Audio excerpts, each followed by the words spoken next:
Ketika terjadi pertentangan, tidak ada persoalan yang mampu menjawab persoalan itu. Tidak ada. Itu sekali berbuka nasional sendiri kalau ditanyakan memang tidak mampu menjawab persoalannya. Jawaban yang paling mudah dikeluarkan, dia bilangnya gini, saya nanya kok kurikulumnya begini, sebentar-bentar berubah, yang lainnya belum tercapai, yang lainnya dijalani. Dia bilangnya begini, Bang, dengan bahasa amendment, kalau nggak berubah, bukan belum bisa. Dia jawabnya begitu dengan bahasa ini. Jadi memang harus dirubah karena orangnya sudah ganti. Jadi masih ada paradigma yang seperti itu di sektor klinik pemerintahan kita.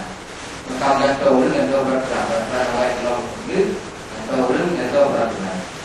Jadi tidak punya tujuan yang jelas pendidikan ini ingin dibawa kemana.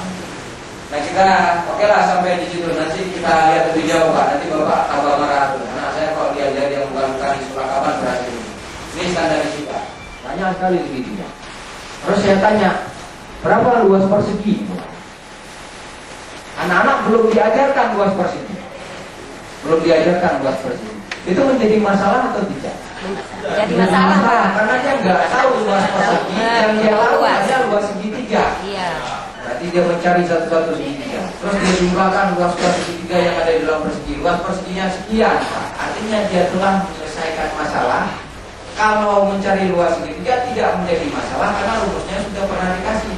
Tergantung kepada anak. Kalau anak yang kita akan jadi kita kasih sama anak SD. Mungkin masalahnya seperti ini. Nah terus dari Melaut ingin pergi ke Sinaba itu bisa lewat Ujung Arang, bisa lewat tempat tua. Kita kasih masalah ke anak. Kira-kira bagaimana cara kita? Jemput saja. Oke, makanya dulu cepat dia untuk manggil orang tua. Menyalahkan tapi saya ingin membenarkan. Iya, bukan membenarkan, bukan tidak membenarkan, tetapi ini kenyataan. Ya kondisi yang menentukan itu. Kondisi pendidikan hari ini kita ingin melihat dengan kondisi pendidikan dulu. Kita lihat Pak.